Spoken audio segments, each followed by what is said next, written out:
ดีพร้อมกันสบายดีเจ้าผู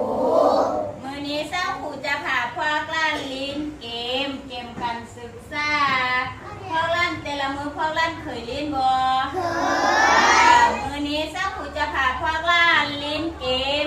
จากผูฮูภาพยนตร์กับตัวเลขเจ้าผูจะเฮาพวกล้านลิ้นอันนี้เป็นเลขยังเลข10เจ้าผูจะบังเลข10นี่เดเลขยังเลขเอาทางล่างเห็นบ่นั่งดีๆเด้อ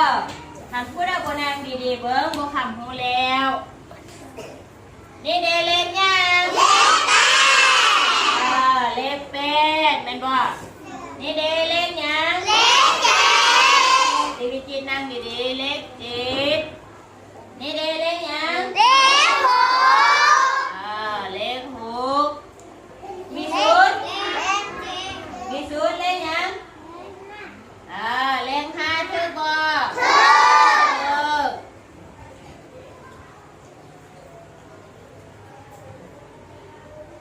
เสียโทษเลขยังเลข4ถูกบ่กุ้ง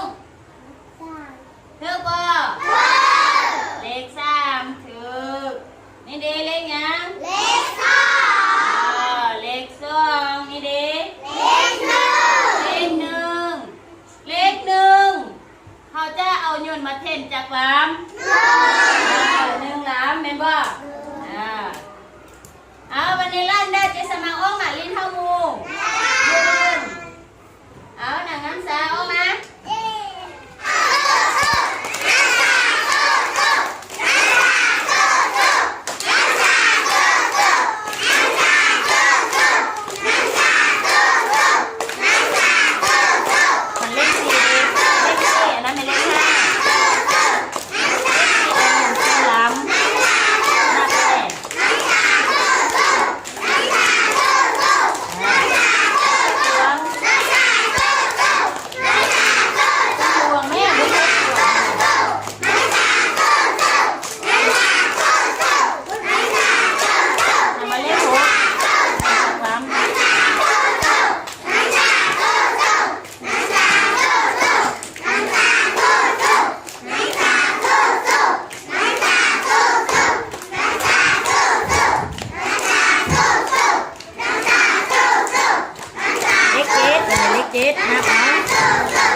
เอาตัวเลขเรียนก่อน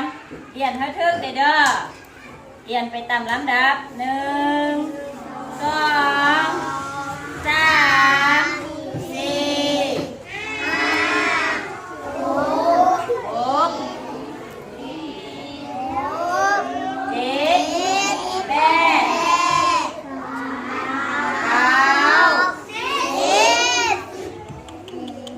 9 เอาโยนมาเทนด้วยจากลาม1 ลาม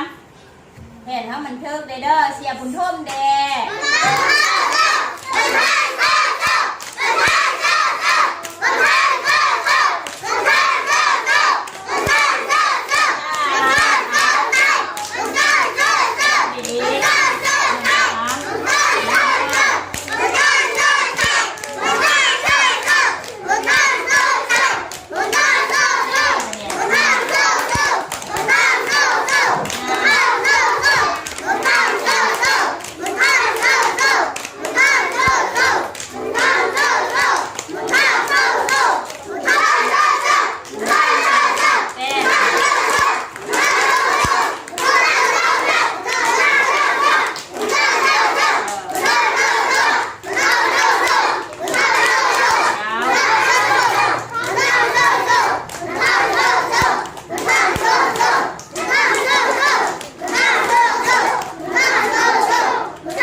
ญชนะตัวโปแม่นบ่พวกลั่นเบิ่งซี่เด้อเล่นเบิ่งเสียเท่าดิวแด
นับ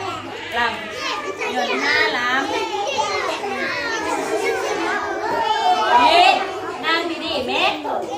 ฉันพ่อนั่งบนอะไรเด็กโอ้ปะเนี่ยเด็กโอ้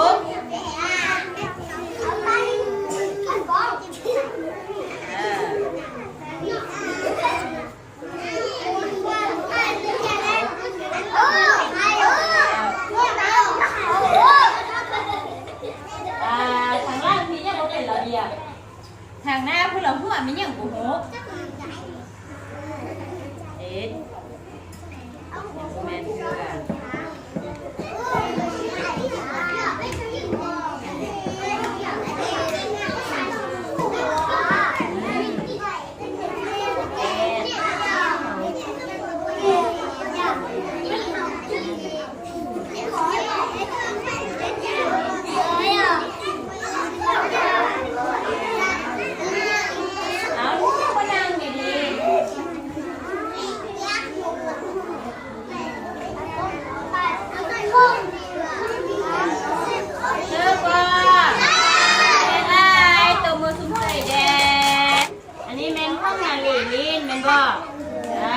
แล้วนะพวกลั่นโอ้หมาเล่นพวกลั่นตรงคิดไรใบได้เด้อ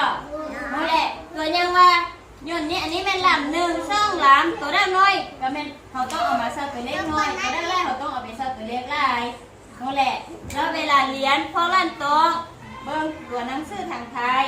เขาต้องเอาลงรุมเรียนเท่ามันคือนั่นแหละเรียนพยัญชนะนี้คือการโอ้บ่ต้องเรียนให้มันซื้อกันบ่แม่นโบอูบูไปอยู่เจนึงพยัญชนะตัวโบไปอยู่เจนึงจับคู่กันมาสักครู่ทึกแล้วทึกบ่ทึกเขาต้องมาจับคู่กันแม่นบ่ แล้วเวลาพวกลั่นลิ้นพวกลั่นต้องตั้งเจ้าหัวขันผู้ใดอยากลิ้นตึมต้องตั้งเจ้าเหียนมืออื่นเศร้าคุยผ่าพวกลั่นลิ้นตึมแล้วเวลาลิ้นเกมนี่นะพวกลั่นบ่ตรงเห็ดจี้บ่ตรงเห็ดขาดเด้อลิ้นแล้วเขาต้องพากันเก็บเมียด